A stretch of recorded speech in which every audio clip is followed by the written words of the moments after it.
Hello everyone, कैसे हैं आप लोग। आज के सेशन में हम डिस्कस करेंगे यूपीएससी एग्जाम से रिलेटेड सक्सेस और फेलियर के बारे में।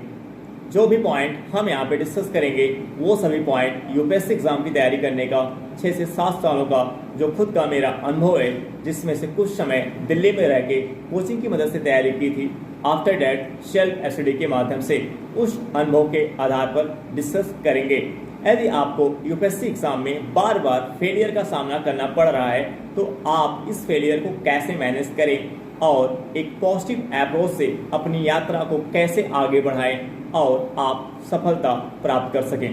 तो आइए डिस्कस करते हैं। यदि हम यूपीएससी एग्जाम के प्रत्येक वर्ष के रिजल्ट का एनालिसिस करें तो हम पाएंगे कि बहुत से ऐसे बच्चे होते हैं जो अपने प्रथम प्रयास में इस एग्जाम में सफल हो जाते हैं, लेकिन कुछ ऐसे बच्चे भी होते हैं जो दूसरे प्रयास, तीसरे प्रयास, चौथे प्रयास, पांचवें प्रयास, छठवें प्रयास, सातवें प्रयास, आठवें प्रयास में सफल होते हैं। यदि हम बात करें प्रथम प्रयास या दूसरे प्रयास में सफल होने की तो ठीक है, इसमें एटलीस्ट 2 से 3 साल का समय लगता है। लेकिन ऐसे बच्चे जो बार बार इस एग्ज़ाम में फेलियर का सामना जिनको करना पड़ता है, उन्हें बार बार इस एग्ज़ाम में फेलियर का सामना करना पड़ता है, तो ऐसे बच्चे वो डीमोटिवेट हो जाते हैं। तो कैसे वो अपनी यात्रा को आगे बढ़ाएं।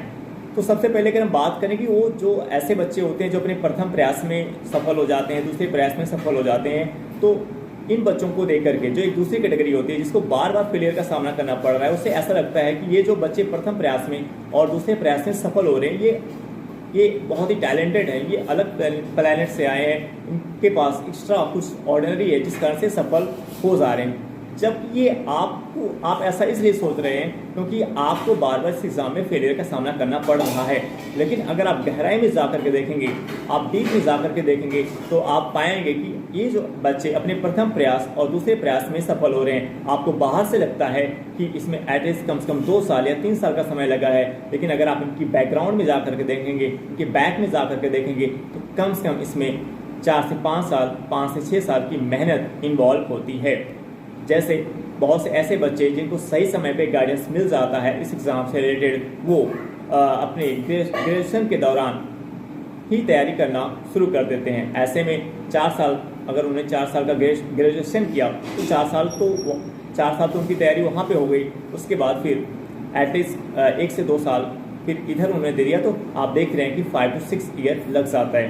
तो आप जो इनको देख करके आप डिमोटिवेट हो जाते हैं कि ये बहुत ही कम समय में सफल हो जा रहे हैं, इनके पास कुछ एक्स्ट्रा ऑर्डिनरी है, ये आपको इस प्रकार की सोच नहीं रखनी है। आप इस प्रकार की सोच रखने से पहले आप इनका एनालिसिस करें, इनकी गहराई में जा करके देखें। तो जब गहराई में आप जाके देखेंगे तो आप पाएंगे कि कम से कम इनको इस एग्ज़ाम में सफल होने में इन्होंने भी कम से कम 5 से 6 सालों की मेहनत की है। जो बच्चे आपको दिख रहा है कि प्रथम प्रयास और दूसरे प्रयास में सफल हो जा रहे हैं, इनकी गहराई में जाके देखेंगे, इनकी डीप में जाके देखेंगे, तो आप पाएंगे कि एटलीस्ट इनकी जो मेहनत है वो भी कम से कम 4 से 5 साल, 5 से 6 सालों की मेहनत है, जो कि उन्होंने सही समय पे अपने ग्रेजुएशन के दौरान ही उन्होंने अपनी मेहनत को इस दिशा में मेहनत करना उन्होंने शुरू कर दिया था। और एक पॉइंट ये भी होता है कि ऐसे बच्चे होते हैं जो एक अच्छे गाइडेंस में शिक्षा प्राप्त करते हैं, एक अच्छे स्कूल से, अच्छे कॉलेज से एजुकेशन प्राप्त करते हैं, तो इन्हें उसका बेनिफिट मिल जाता है। तो इस प्रकार आपको ये ध्यान रखना चाहिए कि अगर आपको बार बार इस एग्ज़ाम में फेलियर का सामना करना पड़ रहा है तो आप इन लोगों को देख करके आप अपने दिमाग को निगेटिव कर लेते हैं। इससे अच्छा आपको ये करना चाहिए कि आपको अपना एनालिसिस करना चाहिए, आपको अपने ऊपर ध्यान देना चाहिए। हम सबसे बड़ी मिस्टेक करते हैं जब हमें बार बार फेलियर का सामना करना पड़ता है, तो हम सबसे बड़ी मिस्टेक ये करते हैं कि हम अपना एनालिसिस तो करते ही नहीं हैं। हम अपना एनालिसिस करते ही नहीं है, किसी दूसरे के कहने पर दूसरे से तुलना करना शुरू कर देते हैं। और आपको पता है कि जब हम दूसरे से तुलना करते हैं तो इससे हम और हतोत्साहित होने लगते हैं और हमारा जो मोटिवेशन है वो कम होने लगता है, और हम धीरे धीरे इतना डिमोटिवेट हो जाते हैं कि डिप्रेशन की तरफ अग्रसर हो जाते हैं, टेंड कर जाते हैं। तो ये आपको ध्यान देना है कि आपको फेलियर बार बार मिल रहा है, तो आपको ध्यान रखना है कि आपको तुलना नहीं करना है कि आप दूसरे से तुलना करें। इससे आप अपनी फेलियर की संख्या को और बढ़ा लेंगे।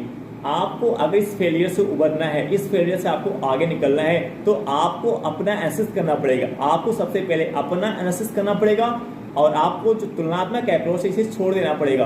क्योंकि आप अगर स्वामी विवेकानंद के बारे में अगर उनकी इस पॉइंट को जानते होंगे कि स्वामी विवेकानंद ने खुद ही कहा है कि अगर आपको सक्सेस प्राप्त करना, सफलता प्राप्त करना है, तो एक कंपोनेंट उन्होंने जो बताया है कि आपको जो आप तुलना करते हैं दूसरे से, उस तुलनात्मक अप्रोच को आपको छोड़ना पड़ेगा, क्योंकि तुलना करने से आपके अंदर एक नेगेटिविटी क्रिएट होती है, एक नकारात्मक विचार आपके माइंड में चलने लगता है, और वो नकारात्मक विचार आपको फेलियर की तरफ ले जाता है, आपके कॉन्फिडेंस को, आपके आत्मविश्वास को धीरे धीरे क्या करता है, कम करने लगता है, कम कर देता है। तो ये आपको ध्यान दीजिए कि आपको तुलना करना नहीं है। क्या आपको ध्यान देना है कि आपको तुलना नहीं करना है किसी से। आपको क्या करना है, आपको अपना एसेस करना है। जब आप अपना एसेस करेंगे तो आप पाएंगे, अपनी कमी को जान पाएंगे कि आपकी कमी कहाँ पे है, किस कारण से आपको बार बार असफल होना पड़ रहा है। तो कभी कभी ऐसा भी होता है कि अगर आप अपना एनालिसिस करते हैं तो आप क्या ये एनालिसिस करने में आप पाएंगे कि आप मल्टीपल सोर्स यूज कर रहे हैं, जिसके कारण से आपका रिवीजन नहीं हो पा रहा है सही तरीके से। क्या आप previous year question paper solve कर रहे हैं, क्या उसका एनालिसिस कर रहे हैं, नहीं कर रहे हैं, कि केवल आप प्रीवियस ईयर क्वेश्चन पेपर आप ऐसे सॉल्व कर लेते हैं, जबकि आप उसका एनालिसिस नहीं करते, आप उसके डीप में जाने का प्रयास नहीं करते, सही ढंग से नहीं करते, या एटलीस्ट कम से कम आप 25 से 30 सालों का प्रीवियस ईयर क्वेश्चन पेपर आप नहीं सॉल्व करते, केवल 5 से 6 सालों का सॉल्व करके आप एग्जाम में चले जाते हैं। जब आप अपना एनालिसिस करेंगे तो आप पाएंगे कि आप अपनी कमी को पहचान पाएंगे। जब आप अपनी कमी को पहचान पाएंगे तो आप उस कमी पे काम करेंगे और उसमें इंप्रूवमेंट आएगा, सुधार आएगा। तो सिंपल सी बात है कि आप धीरे धीरे आप सक्सेस की तरफ अग्रसर होंगे, आगे बढ़ेंगे। देखिए, एक पॉइंट ये भी आपको ध्यान में रखना है, अगर आप बार बार फेल हो रहे हैं तो ये जो फेलियर का टैग आपके ऊपर लग जाता है, जो आपकी सोसाइटी के दौर आपके ऊपर आसपास के लोग, आपके रिश्तेदार जो है आपका मजाक उड़ा रहे हैं, और इससे आप एक प्रेशर फील करने लगते हैं। जब आप प्रेशर फील करने लगते हैं कि तो इसमें आपको अपने ऊपर काम करने का मौका ही नहीं मिलता। आप प्रेशर फील करने लगते हैं तो धीरे धीरे आप डिमोटिवेट होते हैं, आपका कॉन्फिडेंस गिरने लगता है, और एक समय ऐसा भी आता है कि आप डिप्रेशन की तरफ अग्रसर हो जाते हैं, जिससे आपकी तैयारी और भी खराब हो जाती है। वहीं बहुत से ऐसे बच्चे होते हैं जिन्हें बार बार फेलियर का सामना तो करना पड़ रहा है, लेकिन वो अपना प्रयास जारी रख रहे हैं। वो आसपास की जो सोसाइटी का जो प्रेशर है, उस सोसाइटी के प्रेशर को फील नहीं कर रहे हैं, क्योंकि उन्हें अपने ऊपर कॉन्फिडेंस है, उन्हें अपने ऊपर विश्वास है, क्योंकि वो इस फेलियर को समझ रहे हैं। देखिए, जो फेलियर को समझ जाता है कि फेलियर है क्या, जिसे फेलियर के बारे में पता है कि फेलियर है क्या, इस शब्द क्या है, इसकी गहराई में जाके देखोगे तो है क्या, जिनको इसके बारे में पता है वो कभी भी डिमोटिवेट नहीं हुआ, वो कभी भी सोसाइटी के प्रेशर को अपने ऊपर फील नहीं करेगा। तो सोसाइटी के प्रेशर को कौन फील करता है? जिसे फेलियर के बारे में पता नहीं है। यही कारण है कि कुछ ऐसे बच्चे जिन्हें बार बार फेलियर का सामना तो करना पड़ रहा है, चाहे अपने दूसरे प्रयास में फेल हो रहे हैं, तीसरे प्रयास में फेल हो रहे हैं, चौथे प्रयास में फेल हो रहे हैं, पांचवें प्रयास में फेल हो रहे हैं, छठे प्रयास में फेल हो रहे हैं, लेकिन सातवें प्रयास, आठवें प्रयास तक जाते जाते उस एग्जाम में सफलता को प्राप्त कर ले रहे हैं। कैसे कर ले रहे हैं? क्योंकि उन्हें इस फेलियर के बारे में पता है। क्या पता उन्हें इस फेलियर के बारे में? ये पता है। अगर इसकी गहराई में जाके देखें तो आप पाएंगे कि फेलियर कुछ होता ही नहीं, फेलियर कुछ होता ही नहीं है। तो फेलियर है क्या? फेलियर कुछ होता ही नहीं है। इससे आपको, अगर आप हार्डवर्क कर रहे हो, आप ईमानदारी से 100% अपना दे रहे हो, तो आप फेल नहीं हो रहे। आप हर एक प्रयास में आपको कुछ कुछ सीखने को मिल रहा है, आपको सीखने को मिलता है हर एक प्रयास में। इसके साथ ही साथ आप अपनी कमी को पहचान पाते हो, आप अपनी वीकनेस को पहचान पाते हो, आइडेंटिफाई कर पाते हो, और इसका फायदा आपको ये मिलता है कि आप उस कमी पे काम करना शुरू कर देते हैं। और जब आप उस कमी पे काम करना शुरू कर देते हैं तो धीरे धीरे उस दिशा में सुधार होने लगता है, और यही रास्ता आपको सक्सेस की तरफ लेके जाता है। यानी जब आप अपनी कमी को पहचान पाते हैं, अपनी वीकनेस को आइडेंटिफाई कर पाते हैं, तो उस पर काम करना शुरू कर देते हैं। काम क्या करना शुरू कर देते हैं? जैसे अगर आपके पढ़ने का तरीका गलत है तो अपने पढ़ने के तरीके में इंप्रूवमेंट लाते हैं। अगर आपका previous year question paper solve करने का तरीका है तो अपने प्रीवियस ईयर क्वेश्चन पेपर के सॉल्व करने के तरीके में इंप्रूवमेंट लाते हैं। अगर आपके टेस्ट सीरीज का सॉल्व करने का तरीका गलत है तो अपने टेस्ट सीरीज के सॉल्व करने के तरीके में, अप्रोच में, उसमें उस अप्रोच को बदलते हैं।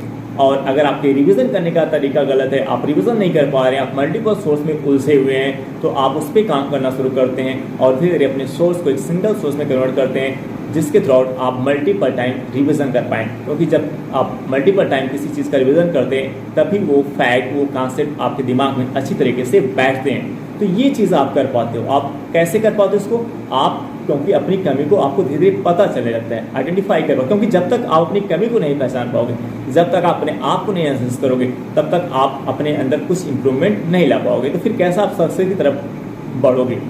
तो ये कौन ऐसे यूपीएससी स्टूडेंट जो बार बार फेल हो रहे हैं लेकिन उन्हें सक्सेस मिल जा रही है, किस कारण से मिल जा रही है? क्योंकि वो फेलियर को अच्छे तरीके से समझते हैं, उसके कारण वो सोसाइटी का प्रेशर अपने ऊपर फील नहीं करते हैं। तो किस प्रकार के यूपीएससी एस्पिरेंट सोसाइटी का प्रेशर, रिश्तेदारों का प्रेशर, आसपास के लोगों का प्रेशर फील करते हैं जिन्हें फेलियर के बारे में पता ही नहीं है। देखिए, तो फेलियर क्या है?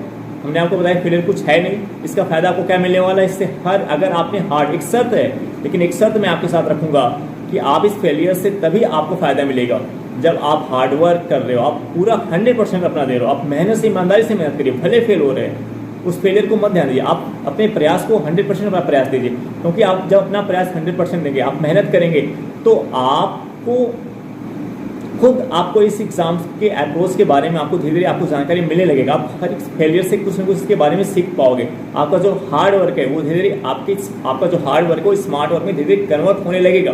लेकिन शर्त क्या है कि आपको मेहनत करना पड़ेगा। अगर आप मेहनत नहीं करोगे तो फिर आप इस फेलियर से कुछ नहीं सीख पाओगे। कौन सीख पाता है फेलियर से? वो सीख पाता है, वो फेलियर की गहराई में जा पाता है, वो जान पाता है कि फेलियर कुछ होता ही नहीं। जो हार्ड वर्क कर रहा है, जो मेहनत कर रहा है, जो ईमानदारी से अपना प्रयास दे रहा है, क्योंकि उसे जैसे वो अपना अटेम्प्ट दे करके आता है, चाहे उसका प्रथम प्रयास हो, चाहे दूसरा प्रयास हो, चाहे तीसरा प्रयास हो, उससे ये पता चल जाता है, उससे रियलाइज हो जाता है कि अच्छा उसने कहाँ पे गलती की थी। अगर उसके पेपर खराब हो जाते हैं तो उसी दौरान से पता चलने लगता है। जब वो पेपर सॉल्व करता है तभी उसे धीरे धीरे रियलाइज होने लगता है अच्छा ये हमारी यहाँ पे कमी है, हमारी यहाँ पे कमी है, तो वो उसको आइडेंटिफाई कर पाता है। यानी जो उसका पहले पढ़ने का अप्रोच था, फेलियर से पहले उसका पढ़ने का अप्रोच होता है और फेलियर के बाद उसका पढ़ने का अप्रोच होता है, वो धीरे धीरे बदलने लगता है। यानी उसका जो हार्ड वर्क है वो धीरे धीरे किसमें कन्वर्ट होने लगता है? स्मार्ट वर्क में। तो ये फायदा होता है, ठीक है ना। तो आप ये ध्यान रखें, क्योंकि जो आपके सोसाइटी के लोग हैं, आपके आसपास के लोग हैं, आपके रिश्तेदार, उनको फेलियर के बारे में कुछ पता ही नहीं। उनको केवल एक शब्द पता है फेलियर, लेकिन उनको उसकी फेलियर की गहराई, उसकी गहराई में वो नहीं जा सकते, क्योंकि उनको उसका अनुभव नहीं है। जब जिस दिन आपको इसका अनुभव मिल जाएगा तो आपको भी यही रियलाइज होगा, आपको फील होगा फेलियर कुछ होता ही नहीं है। आप फेलियर क्या कुछ, आप फेल क्यों हो रहे हो? क्योंकि अभी आपको जिस एग्जाम के लिए आप तैयारी कर रहे हो उसके बारे में, उसके अप्रोच के बारे में आपको सही तरीके से पता ही नहीं है। आप उसके अप्रोच के बारे में आपको पता ही नहीं। आप गलत तरीके से पढ़ रहे हैं, अपनी बुक को आप गलत तरीके से पढ़े होंगे, आप गलत तरीके से प्रीवियस क्वेश्चन पेपर सॉल्व कर रहे होंगे। सॉल्व करने का तरीका आपका प्रीवियस क्वेश्चन पेपर का, टेस्ट सीरीज का अच्छा नहीं होगा, सही नहीं होगा, रिविजन का सही तरीका आपका सही नहीं होगा। लेकिन जब आप 100% दे करके आप एग्जाम में जा रहे हो और बार बार आपको आप इस एग्जाम में फेल हो रहे हो, तो उससे आपको सीखने का अवसर मिल जाता है। आप कमी को पहचान पाते हो और आपका जो हार्ड वर्क है वो धीरे धीरे किसमें कन्वर्ट होने लगता है? स्मार्ट वर्क में। तो आपको भले ही बार बार फेलियर मिल रहा हो, लेकिन आपको क्या ध्यान में रखना है कि आपको तुलना नहीं करना है, आपको अपने ऊपर सोसाइटी का प्रेशर नहीं फील करना है, क्योंकि आपको हमने बता दिया कि फेलियर कुछ होता ही नहीं है। क्योंकि आपको फेलियर इस कारण से मिल रहा है, तो हो सकता है कि आपकी जो अप्रोच है पढ़ने का वो अभी सही नहीं है। लेकिन जैसे जैसे अब आप आगे बढ़ते जाओगे उस अप्रोच में इम्प्रूवमेंट आने लगेगा, सुधार आने लगेगा, और वो अप्रोच एक समय ऐसा आएगा कि वो पूरा अप्रोच आपका यूपीएससी का अप्रोच हो जाएगा। यानी आपको पूरा हार्ड वर्क स्मार्ट वर्क में कन्वर्ट हो जाएगा। और जैसे आपका हार्ड वर्क स्मार्ट वर्क की तरफ टेंड होगा, कन्वर्ट होगा, वैसे आप सक्सेस की तरफ अग्रसर होने लगोगे और एक समय आएगा जब आपको इस एग्जाम में सफलता मिल जाएगी। तो ये आपको ध्यान रखना है। आपको फेलियर मिल रहे हैं तो आपको घबराने की ज़रूरत नहीं है, क्योंकि बहुत से ऐसे बच्चे एक फेलियर, दो फेलियर मिलने के बाद तो डिप्रेशन में चले जाते हैं और साथ में चले जाते हैं। क्यों? क्योंकि वो इस फेलियर का अपने रिश्तेदारों का, अपने सोसाइटी का, अपने आसपास के लोगों का प्रेशर फील करने लगते हैं, जो उनके द्वारा उनके ऊपर कमेंट किया जाता है, ठीक है ना। लेकिन आप यूपीएससी एग्जाम की तैयारी कर रहे हो, आपको खुद सोचना चाहिए, आपको खुद अपना एनालिसिस करना चाहिए, आपको इस पॉइंट को जानने का प्रयास करना चाहिए कि फेलियर है क्या। और जिस दिन आपको पता चलेगा कि फेलियर कुछ होता ही नहीं है, उस दिन आप इससे घबराएंगे नहीं, आप प्रेशर नहीं फील करेंगे और आप और अच्छे से प्रयास करना शुरू कर देंगे और आपको सक्सेस जरूर मिलेगी। आई होप दैट ये वीडियो आपको समझ में आया होगा। अब हम आपसे नेक्स्ट वीडियो मिलेंगे। Okay, bye.